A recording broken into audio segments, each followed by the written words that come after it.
Jadi ketika dia melihat ayahnya galak banget menekan dia, ayahnya tidak memberi kebebasan kepada dia, data ini tersimpan, di bawah sadar. Ini dibawa terus. Karena data ini kan yang memantulkan realita dia. Data inilah yang mengundang laki-laki dekat sama dia dengan judul karakter yang sama dan jadi suami dia. Berjalan di 30 tahun dia, 40 tahun dia, mulai cekcok. Sampai pada akhirnya ada kalimat nih dari yang private ke aku, Teteh, kok suamiku mirip banget sih sama bapakku gitu. Itu banyak, Mas.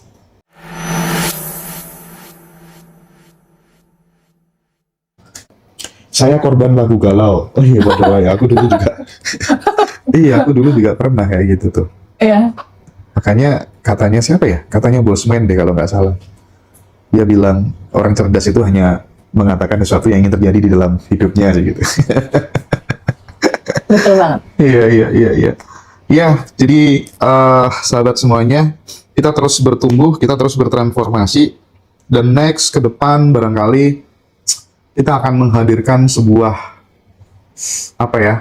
mudah-mudahan ini jadi gerakan kolosal lah ya. Kalau yang emak-emaknya, bapak-bapaknya kan sudah tersentuh di Badan Revolution itu kan sudah banyak banget gitu ya. Mudah-mudahan ke depan kita bisa meramu sebuah materi kesadaran yang menggabungkan antara spiritualitas dan finansial dijadiin satu, dan itu kita create untuk adik-adik kita pelajar dan mahasiswa. Yes. Nah, jadi ke Generasi depan Gen Z ya. kita akan mengarah ke sana, teman-teman. Semacam bikin bootcamp gitu barangkali. Jadi nanti volunteernya ada mbak-mbak banyak banget gitu. Kita ketemu pelajar-pelajar. Seru gak sih hidup kita ini kira-kira ya? Jadi tambah muda dong ya. Berasa umurnya belasan gitu. Iyalah, Jadi kita dipacet di mana-mana gitu kan, seru gitu ya kali ya. seru. Ntar pesertanya anak-anak yang udah pada belajar. Dan bayangin ketika anak-anak di usia itu, golden age seperti itu, terus kemudian dia udah mulai belajar tentang kesadaran, dan dia sadar bahwa tidak ada bedanya loh aku sama dirimu adalah aku adalah kamu. Kita benar-benar menegakkan cinta lah ya. Sedini mungkin. Supaya kemudian tidak membenci satu sama lain gara-gara beda agama, beda keyakinan, dan bersyukurnya di Badan Revolution kita udah nggak ada nggak ada jarak antara beda agama ini itu dan lain sebagainya gitu. Nggak ada. Dan yang lebih serunya, Mas, anak-anak usia belasan itu sebelumnya kan dia punya data lapisan emosi ya, yang jika itu tidak diizinkan kamu sadari, terima, alirkan, lepaskan dari sekarang, itu akan jadi jodoh dia. Dan tingkat perceraiannya tinggi tuh ketika luka lamanya masih selalu ada di tubuh anak ini. Tapi kalau kita bisa memperkenalkan anak-anak seawal mungkin di usia-usia di atas 17 lah misalnya. Ini kan menjelang mereka di 20-25 menikah, bener nggak? Nah, sisi pembenahan data dari awal dibenahi sedini mungkin. Sehingga kemungkinan besar dia mendapat jodoh yang sudah rapih sesuai kriterianya. Kemungkinan lebih besar dia akan mendapatkan jodoh terbaiknya dia. Tanpa membawa luka lama. Tanpa membawa pantulan-pantulan. Karena jujur, Mas, dari 100% yang belajar, 35% itu adalah masalah relationship. Perselingkuhan, kemarahan, KDART, kecemasan, kekecewaan. Yang judul terbanyaknya adalah seperti yang aku pernah bilang, My Daddy Become My Husband. Jadi ketika dia melihat ayahnya galak banget menekan dia, ayahnya tidak memberi kebebasan kepada dia, data ini tersimpan, di bawah sadar. Ini dibawa terus. Karena data ini kan yang memantulkan realita dia. Data inilah yang mengundang laki-laki dekat sama dia dengan judul karakter yang sama dan jadi suami dia. Berjalan di 30 tahun dia, 40 tahun dia, mulai cekcok. Sampai pada akhirnya ada kalimat nih dari yang private ke aku, Teteh, kok suamiku mirip banget sih sama bapakku gitu. Itu banyak, Mas. Yang perempuan, kalau yang laki-laki pun sama. Teteh, aku pusing, teh, istri aku tuh bawaannya sama kayak ibuku. Curigaannya apanya, itu banyak, Mas. Nah, semoga ya dari rentetan benang merah pembelajaran yang Mas Hendra dan aku dapatkan ketika kita betul-betul menjadi teman buat teman-teman semua dalam menemani sama-sama, kita berdua juga sama-sama bertumbuh, karena gak ada guru, gak ada mentor, gak ada motivator, no. Feby, Hendra, temennya, teman-teman, sama-sama kita berjalan dalam kesadaran. Posisi kita sama, sahabat, saudara, lebih dari saudara bahkan. Itu tuh menarik tuh nanti bikin ngaji Rasul bootcamp gitu ya. Jadi Abundant Revolution menyasar teman-teman yang masih muda, karena gini, aku tuh bertahun-tahun gitu kerjaan saya tuh banyak kayak gitu teh. Jadi aku membersamai adik-adik pelajar-pelajar, aku bikin puspres, pusat pelajar respek sosial, aku mengkader banyak teman-teman mahasiswa, adik-adik mahasiswa di HMI segala macam itu yang kayaknya tuh aku memang punya moral force untuk kemudian masuk ke lini situ gitu. Jadi nanti mungkin yang kesadarannya kita hadirkan siapa, Iya. siapa gitu ya, finansialnya ada tete, mungkin itu kayak bakal seru banget. Mereka akan diajari dekat dengan mimpi-mimpinya lewat kuantum jam dan lain sebagainya.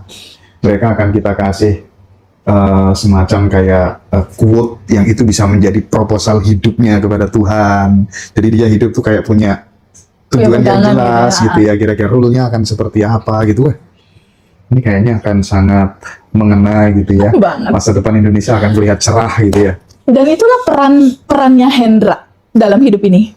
Mungkin juga bisa jadi salah satu pilar peran aku juga. Karena aku ingat pada saat umroh kemarin, Mas Hendra. Pada saat umroh kemarin, aku lihat di ujung sana ada Hajarul Aswad, cowok semua yang antri di sana, ada petugasnya di sana. Aku cuma mikir, ini kalau pakai quantum jam bisa nggak ya kepala aku masuk ke situ? Segitu antriannya begitu panjang gitu. Itu quantum jam tercepat sih. Oh gitu. Yang pernah terjadi dalam kehidupan aku. Antriannya udah begitu sangat panjang sekali saat itu. Lalu aku merem sambil tawaf. Bayangkan dan rasakan 5 panca indera aku ajak bersensasi, kepala aku masukin ke Hajarul Aswad itu. Aku cuma pengen tahu wanginya kayak apa sih, kan fenomenal banget tuh si ceritanya. Wanginya benerannya kayak apa sih? Pada saat aku melek, itu mungkin sekitar 5-7 menit lah. Pada saat aku quantum jam bayangkan rasakan, lalu aku lepasin. Pas aku melek, orang Arab 2, Haja, do you want to go to Hajarul Aswad? Dia tahu apa yang ada dalam hati aku. Lalu aku ditarik sama dia, yang satu di depan, aku di tengah, yang satu di belakang. Dia langsung menerobos antrian. Aku kebawa tuh sama aliran begitu banyak orang. Pas di depan Hajarul Aswad, kepala masuk. Pas kepala masuk, di situ aku tadinya berpikir apa yang aku mau wish gitu loh. Tapi pas masuk ke situ, gak ada apapun yang bisa aku katakan selain ya Allah, aku pasrah berserah. Aliran Kau aja yang akan mengantarkan gerak tubuhku akan seperti apa dalam hidup ini. Aku berserah total kepadamu. Tapi pada saat lagi kepala masuk di situ, Mas, itu yang keinget di sini cuma Abundant Revolution. Di situ aku langsung, aku harus nemenin teman-teman melewati semua perjalanan. Oke. Terakhir di segmen ini teh, aku benar-benar bisa merasakan keterhubungan, ikatan persaudaraan, persahabatan, even kita nggak ada hubungan keluarga segala macam gitu ya. Itu baru di Abundant Revolution gitu. Jadi teman-teman jauh-jauh datang hadir ke ngaji Rasul untuk testimoni. Tak kasih transport, nggak mau Mas Indra. Ada yang kayak gitu, nggak mau Mas Indra. Aku ketemu Mas Indra, bisa di sini aja udah seneng gitu. Aduh, apa sih sebenarnya yang terjadi dan dialami teman-teman itu teh? Cinta tanpa batas, Mas. Ketemu lagi sama cinta, Mas. Jadi selama ini kan perjalanan kayak Fiona, Widya, Dwi, itu udah mengalami liku perjalanan dan kepahitan yang dalam ya. Termasuk aku, termasuk Mas Hendra, sama teman-teman yang lain. Jadi kalau diibaratkan peta nih ya, ini sejatinya kita nih. Lalu kita lahir. Kita tuh kayak, ini sejatinya kita yang udah bahagia berkelimpahan, semuanya udah ada, cukup tersedia. Kita lahir nih, Mas, ini kayak menjauh gitu, Mas. Menjauh sama sejatinya kita. Ini posisi Feby, Dwi, dan teman-teman tuh kemarin-kemarin tuh kayak udah jauh. Buktinya apa? Resah, takut, bingung, cemas, nangis loh kalau ada peristiwa sesuatu. Itu tanda kita menjauh dari sejatinya, naturalnya kita. Jauh gitu. Seakan-akan kebahagiaan ada di mana gitu. Kayak nggak bisa dirasain. Yang ada cuma ketakutan, kecemasan, kekhawatiran. Aduh, ini gimana, itu gimana. Jadi kayak nggak ada kebahagiaan dalam hidup ini. Itu sejujurnya yang dirasakan sama teman-teman. Nah, ketika aliran cintanya Allah hadir dan mengingatkan teman-teman semua, teman-teman, Allah itu dekat, sedekat nafas kamu. Yuk praktekin, yuk tahu di bab 1 kamu siapa. Terhubunglah sama dia. Allah baik, prasangka baik pada Allah. Lalu diceritakan juga, mau tahu nggak cara kerja semesta begini loh dalam realita kita. Lalu dengan sebuah pertolongan juga ya dari hidayah kebaikannya Allah dan semesta memberikan insight gitu kepada teman-teman untuk terbuka menerima. Lalu mereka mulai ngeh gitu Mas, mulai kayak ada alarm yang membangunkan mereka dari tidur yang begitu panjang dalam ketakutan dan kesedihan. Dibangunkan nih Mas. Ternyata Allah deket. Ternyata pertolongan itu deket. Ternyata solusi itu ada di titik masalah itu. Solusinya ada di titik masalahnya Mas. Di mana? Kayak beberapa teman punya utang, punya segala macam. Solusinya ada di situ, di mana? Di titik lo ngerasain apa pada saat punya utang? Kesel, cemas, ya udah duduk untuk menerima. Duduk, jangan lari-lari lagi, jangan tolak lagi, jangan dorong jauh-jauh itu. Kenapa? Karena itu cuma energi yang dia hadir datang pengen bisa diterima sama kita. Ketika kamu dorong tolak, kan energi itu kayak air Mas. Kalau air dibendung, ditampat nih di sini, dia kan pasti akan nyari aliran lain tuh Mas di bolongan yang lain. Dia kan selalu nyari aliran untuk tetap dia mengalir gitu. Ya itulah cerita looping. Ketika kamu tolak, ketika kamu nggak terima, ya dia kan namanya juga energi, dia kan terus aja ngalir sampai pada akhirnya kamu capek gitu loh dalam loopingan itu dan nyerah deh tuh ujungnya. Nah, hampir kebanyakan dari teman-teman itu kan udah dalam posisi nyerah Mas. Sama kayak aku udah dalam posisi ya Allah, capek ya Allah, nyerah ya Allah gitu. Di titik ketemu kelas akhirnya ada setitik cahaya untuk mereka bangkit. Akhirnya mereka praktek sadar nafas syukur, mereka praktek menerima semua realita, mengikhlaskan, meridoi apapun yang terjadi dalam kehidupan dan menyadari bahwa nggak ada cara lain selain total surrender. Total aja berserah, udah. Kita udah tahu kok cara kerjanya, tapi bukan dalam judul makan tidur. Bertahap di titik mereka menjalankan daily rutin. Mulai lapisan-lapisan endapan yang menutupi sejatinya mereka, yang bahagia dan berkelimpahan itu mulai larut terurai, larut terurai, larut terurai, larut terurai, larut terurai. Lama-lama kan tipis Mas. Lapisannya. Ketika udah tipis, core terdalamnya isinya apa? Bahagia dan berkelimpahan. Nah, rasa bahagia itu yang mereka rasakan. Itulah yang mempersatukan rasa di antara kita. Ketemu lagi ya sama kebahagiaan ini. Dan kita ada teman untuk saling pelukan gitu loh. Kamu nggak sendiri, aku juga ngalamin, yuk. Karena ketika segala sesuatu itu kita pernah merasakan jatuh sampai mentok Mas. Ketika ada pertolongan itu, Masya Allah Mas. Contoh ya, aku nih misal, aku pernah megang uang 500 juta, misal. Mas Hendra juga pernah megang uang 500 juta. Terus suatu saat, entah bagaimana ceritanya, si 500 juta ini entah ketipu apa segala macam, habis ambles. Sampai saldo 0. Ketika di saldo 0, kita kan udah terbiasa tuh untuk spending duit. Ketika dalam posisi 0, terus satu hari itu nggak ada pemasukan sama sekali, itu kan bener-bener kita panik, pusing, dan gimana caranya? Di titik sehari, 2 hari uang nggak masuk, tapi di titik tertentu tiba-tiba uang 100.000 masuk. Rasanya gimana? Ya Allah, Alhamdulillah, makasih ya Allah, gitu. Dari titik jatuhnya teman-teman, sampai benar-benar merasakan jatuh seakan kayak nggak ada solusi, selain duduk, diam, dan menerima. Dan mengikhlaskan semua, karena nggak ada cara lain selain menerima. Di titik dia menerima, di titik dia sadari, di titik kesadaran itu muncul bahwa oh sedih ini juga cinta, ya udah deh aku syukuri, mulai bersyukur, sadar nafas syukur, mulai sending love. Orang-orang yang nipu dia sending love, cowok yang bawa kabur duit dia sending love, suami yang membuat dia menderita kayak gini dia sending love, terus ayah, ibu, teman yang membuat dia marah dia sending love. Ketika dia sudah mulai berdamai dengan dirinya, dengan lingkungannya yang ada cuma sending love, mulailah berbalik realitas, slide kehidupan itu berubah karena datanya udah berubah. Nah, di titik rasa gembira, bahagia dengan kebahagiaan perubahan realita itu mulai dirasakan Fiona, mulai dirasakan Widya, mulai dirasakan Dwi dan teman-teman lain. Itu natural sejatinya seorang manusia. Pasti dia pengen ngajak teman-teman yang lain juga bisa merasakan perasaannya, Mas. Karena natural sejatinya kita kan satu, sama, dan terhubung. Aku adalah Fiona, Fiona adalah aku. Nah, rasa bahwa aku sama kamu sama, kamu belum bisa rilis ya, yuk aku ajarin, itu udah alirannya begitu, Mas. Oke. Nah, Teh, ini misal nih, karena tadi sempat disinggung ya, Ketika kemudian muncul sensasi nggak enak, dialami, dirasakan total, jangan lari-lari. Ya. Contoh, Hmm. ini Habib seminggu lagi mau nikah, misalnya Ya. mau nikah, terus kemudian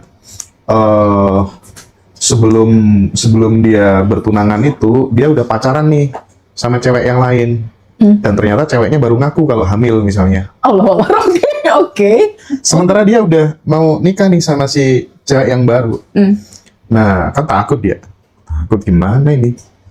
Cukup disadari saja, atau kemudian Habib memilih satu jalan nih. Aku kayaknya berbuat baik yang banyak, mudah-mudahan ada kejutan. Nah, perbuatan baik itu bentuk dari pelarian bahwa dia tidak menerima rasa dan sensasi itu, atau gimana menurut Teteh?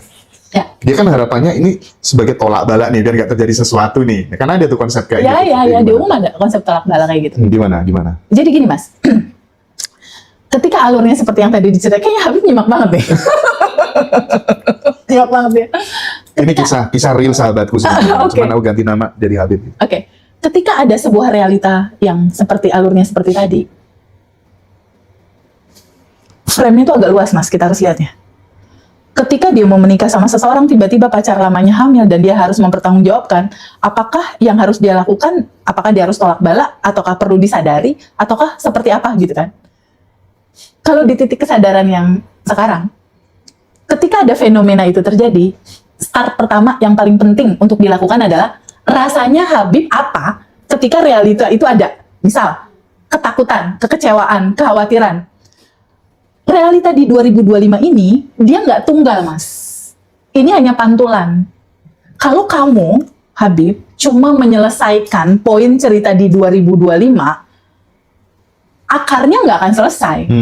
Kalaupun ini, entah apapun itu kejadiannya kamu selesaikan, solusinya, akar dari pantulan realita di 2025 ini, yaitu cerita masa kecil kamu dalam ketakutan, kebingungan, keresahan, itu tetap masih akan muncul, terjadi lagi dalam kisah packaging story yang lain. Oke. Jadi start pertama yang harus dilakukan, ketika kamu ngalamin itu, kamu ngerasain apa? Ketakutan, kebingungan, kekecewaan misalnya. Nah, rasa ini, duduk dulu sama rasa itu untuk kamu menerimanya. Ketika kamu udah duduk, rasakan penuh, sadari, alirkan, lepaskan, atau rilis, itu biasanya Mas, suka ada intuisi Mas. Suka ada insight, aliran, dia harus berbuat apa? Kawinin anak itu kah? Ada gerakan dari dalam ya? Iya, betul. Spontan gitu Spontan, betul. After, itunya disadari dulu. Jadi kalau bisa flashback dulu tuh ke masa lalu pertama kali waktu cerita-cerita awal kehidupan kamu di 10 tahun ke bawah, 15 tahun ke bawah, pernah nggak ngalamin itu? Biasanya alurnya tuh dari komunikasi kita terhadap bapak kita, ibu kita, atau siapapun yang mengasuh kita gitu. Duduk dulu untuk mencari akar itu. Kalau akarnya nggak ketemu, fine, nggak apa-apa. Duduk aja rasain rasa itu. Tapi kalau memungkinkan kamu duduk, diam flashback. 5 tahun ke bawah, 10 tahun ke bawah, 15 tahun ke bawah. Jadi si loopingan energi ini, dia ke akar Mas. Kalau cuma nyelesain di 2025 ini kan masih nyala terus. Dia pasti akan looping lagi. Jadi ada baiknya kamu duduk, flashback dulu ke belakang, kalau bisa ketemu, sadari, terima rasa itu. Karena itu hanya energi yang mau mengalir tapi kamu sumbat. Mau mengalir tapi kamu tolak gitu. Semua yang tertolak pasti balik lagi karena naturalnya flowing. Iya. Naturalnya harus ngalir. Itu ya, teman-teman, sahabat semuanya. Nanti kita akan break dulu dan kita akan lanjut setelah makan malam. Tapi yang jelas buat sahabat, karena banyak banget yang bertanya gimana cara ikut kelas. Silahkan nanti teman-teman lihat di YouTube Radio Rosso, itu di deskripsi ada kontak personnya.